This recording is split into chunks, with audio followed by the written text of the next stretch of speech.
అందరికీ కూడా నమస్కారం అండి. 2019 నుంచి 2024 వరకు హత్యలు, దాడులు, అత్యాచారాలు, దమనకాండలు, విధ్వంసాలు, విద్వేషాలు, ఇన్ని రకాలుగా రాష్ట్రాన్ని మొత్తం నాశనం చేసేసి దానికి తగిన మూల్యం చెల్లించుకున్నారు. అసలు మీరొద్దు, మీ పార్టీనే వద్దు అని చెప్పి ఆంధ్ర రాష్ట్ర ప్రజలు మిమ్మల్ని 11 సీట్లతో కూర్చోపెట్టారు.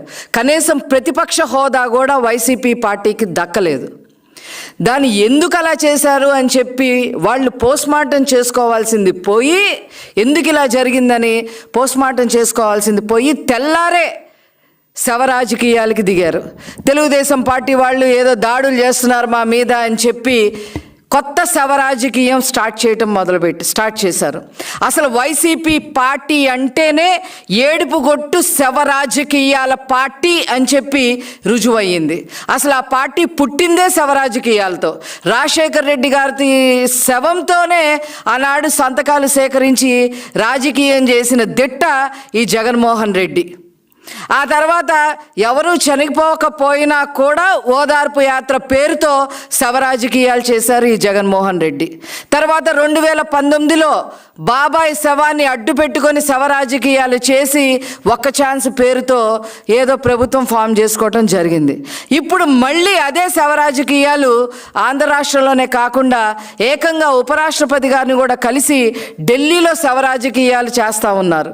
ఏదో తెలుగుదేశం పార్టీ దాడులు చేస్తుంది, మమ్మల్ని బ్రతకనివ్వటం లేదు, లా అండ్ ఆర్డర్ ప్రాబ్లం వచ్చింది అని చెప్పి లేని విషయాలు మళ్ళీ నమ్మబలికే విధంగా మాట్లాడటం నిజంగా సిగ్గుచేటైన విషయం అని చెప్పి ఈ సందర్భంగా నేను మనవి చేస్తా ఉన్నా. అసలు శవరాజకీయాలు అంటే ఎలా ఉంటాయో మీకు చెప్తాను, దాడులంటే ఏ రకంగా ఉంటాయో చెప్తాను. మా కార్యకర్తల పైన కానీ మా పార్టీ పైన కానీ ఏ రకంగా దాడులు చేశారో వాటిని దాడులు అని అంటారు అని చెప్పి మీకు గుర్తు చేయడానికే ఈరోజు నేను ఈ ప్రెస్ మీట్ అటెండ్ అవ్వటం జరుగుతుంది. పల్నాడు జిల్లాలో తోటా చంద్రయ్య అనే మా కార్యకర్తని జై జగన్ అని అంటావా లేదా అని చెప్పి అడిగి, జై జగన్ అని నేను జై చంద్రబాబు అనే అంటాను అని మాట్లాడినందుకు తోటా చంద్రయ్య గారిని అక్కడికక్కడే నరికి చంపేశారు. దాన్నే హత్య అంటారు, దాడులు అంటారు. అలాగే పల్నాడు జిల్లాలో కంచర్ల జల్లయ్య యాదవ్ అనే అతన్ని ఇదే రకంగా నరికి చంపేయటం జరిగింది. అదేవిధంగా దాచేపల్లిలో మాజీ సర్పంచ్ పరిశెట్టి అంకులు, కాపు సామాజిక వర్గానికి సంబంధించిన సర్పంచ్ని దాడి చేసి కత్తితో నరికి పొట్టలో పేగులు బయటికి వచ్చేలాగా మీరు హత్య చేశారు అనే విషయాన్ని ప్రజలందరూ కూడా గమనించారు. ఆ రకంగా వాటిని దాడి చేయటం, హత్యలు చేయటం అని అంటారని చెప్పి మీకు చెప్పదలుచుకున్నా.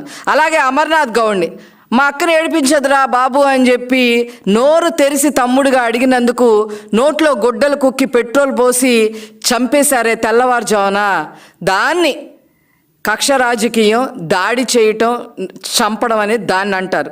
అదేవిధంగా ప్రకాశం జిల్లాలో ట్రాక్టర్తో హనుమాయమ్మ అనే ఒక ముసలావిడిని గుద్దించేశారు. అదేవిధంగా చంద్రబాబు నాయుడు గారి ఇంటి మీద మాజీ ముఖ్యమంత్రి వారు Z+ కేటగిరీలో ఉన్నారు, వారు ఇప్పుడు ప్రెసెంట్ ముఖ్యమంత్రిగా పనిచేస్తూ ఉన్నారు. అలాంటి చంద్రబాబు నాయుడు గారి ఇంటి మీద మీ ఎమ్మెల్యే జోగి రమేష్ని దాడికి పంపించారు మీరు. వాటిని దాడులు అని అంటారని చెప్పి ఈ సందర్భంగా తెలియజేస్తా ఉన్నా. అలాగే మా పార్టీ ఆఫీస్ పైన మీరు మధ్యాహ్నం పూట నిస్సిగ్గుగా వచ్చి దాడి చేసి మా సోషల్ మీడియా పర్సన్, ఒక చేనేత వర్గానికి సంబంధించిన వ్యక్తి బద్రి అనే అతన్ని తల పగలు కొట్టారు. ఎదురొచ్చిన వాళ్ళందరినీ, మా నాలెడ్జ్ కమిటీలో ఉన్న వాళ్ళందరినీ కూడా వాళ్ళని కూడా చితకబాదారు. దాన్ని దాడి అని చెప్పి అంటారు. అదేవిధంగా పట్టాభి గారిని ఏ రకంగా చేశారో మీకు నేను గుర్తు చేయాల్సిన పని కూడా లేదు. అలాగే అధికార పార్టీకి చెందిన ఎమ్మెల్సీ ఒక దళితుడిని చంపేసి పార్సిల్ చేశారు.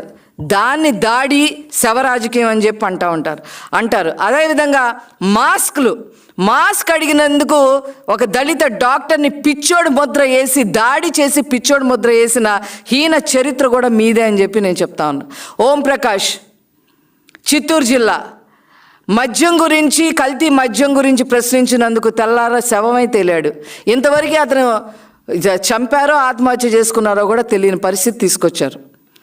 అదేవిధంగా అక్రమ ఇసుక గురించి మాట్లాడినందుకు చేనేత వర్గానికి సంబంధించిన ప్రొద్దుటూరులో నందం సుబ్బయ్య అనే వ్యక్తిని రాళ్లతో దాడి చేసి నరికి చంపారు.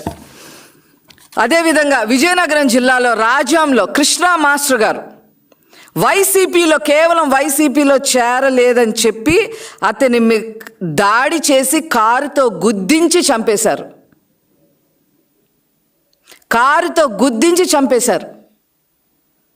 అతన్ని ఆ మాస్టర్ గారిని శ్మశానానికి తీసుకెళ్తే 10,000 మంది పైగా అటెండ్ అవ్వడం జరిగింది. ప్రజలే అటెండ్ అవ్వడం జరిగింది. ఆ రకంగా దాడి చేసి చంపేశారు. ఇవన్నీ కాకుండా పోలింగ్ తర్వాత మాచర్లలో కానీ, నరసరావుపేటలో కానీ, తాడిపత్రిలో కానీ, ఇతర జిల్లాల్లో కానీ, రాయలసీమ జిల్లాల్లో కానీ ఎంత అరాచకం చేశారు మీరు, ఎంత దాడి చేశారు మా వాళ్ళ మీద.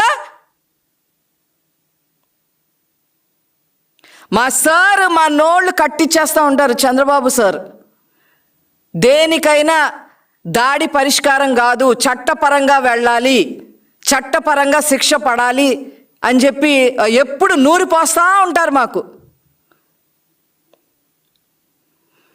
మేము దాడులు చేశామని, మా కార్యకర్తలు దాడులు చేశారని చెప్పి శవరాజకీయాలు చేయడానికి మళ్ళీ పూనుకుంటే మాత్రం ఖబర్దార్ వైసీపీ పార్టీ అని చెప్పి ఈ సందర్భంగా నేను తెలియజేస్తున్నా. మా తెలుగుదేశం పార్టీ కార్యకర్తలు సమన్వయం పాటిస్తున్నారు. అధినాయకుడి మాటకి కట్టుబడి ఉన్నారు. కక్ష రాజకీయాలు వద్దు అని లోకేష్ గారు చెప్పిన మాటకి కట్టుబడి ఉన్నారు. ఈరోజు శవరాజకీయ దాడులు చేస్తున్నామని చెప్పి ఉపరాష్ట్రపతి గారి దగ్గరికి వెళ్ళడం ఏంటి, మీరు మెమరాండాలు ఇవ్వటం ఏంటి? ఇలాంటి తప్పుడు రాజకీయాలు చేయటం మానుకోండి అని చెప్పి ఈ సందర్భంగా తెలియజేస్తూ మరొక్కసారి వైసీపీని ఇలాంటి శవ రాజకీయాలు చెయ్యొద్దు, చేస్తే మాత్రం మామూలుగా ఉండదు, ఖబర్దార్ అని చెప్పి ఈ విషయం చెప్తూ నేను సెలవు తీసుకుంటున్నాను. Thank you. అలాగే నేను ఒక విషయం మర్చిపోయాను. దాడులు అంటే ఎలా ఉంటాయో 2019 నుంచి 2024 వరకు మీరు చేసిన దాడులు ఇప్పుడు మేము ఒక వీడియో ద్వారా కూడా మేము చూపిస్తున్నాం. జగన్ దొంగ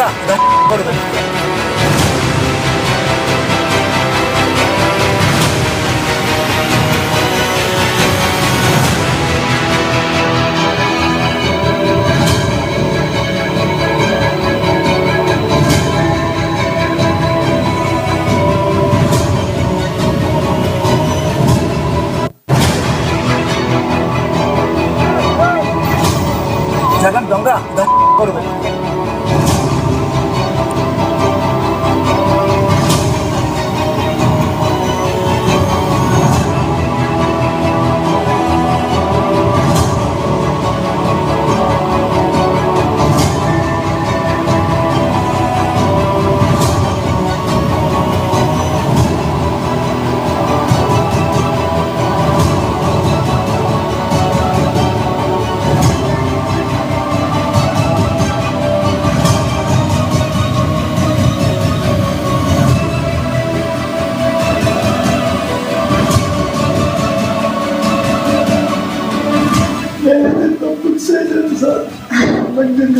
అబ్దుల్ సలాం కుటుంబం మొత్తం ఆత్మహత్య చేసుకున్నారు రైల్వే ట్రాక్ కింద పడి, చెయ్యని దొంగతనం అంటగట్టినందుకు, దాడి చేసినందుకు. ఇవి దాడులు, మీరు చేసే దాడులు ఇవి. మీరు చేసే శవరాజకీయాలు ఏ పార్టీ కూడా చేయదమ్మా. మాట్లాడేటప్పుడు ఎవరికన్నా రిప్రజెంటేషన్స్ ఇచ్చేటప్పుడు 1కి 4 సార్లు మీరు ఆలోచించుకొని చేయండి. మళ్ళీ ప్రజల్ని పక్కదారి పట్టించే ప్రయత్నం చేస్తే మాత్రం మేము ఊరుకునే ప్రసక్తే లేదు. చట్టపరంగా అన్ని రకాలుగా చర్యలు తీసుకుంటాం. Thank you.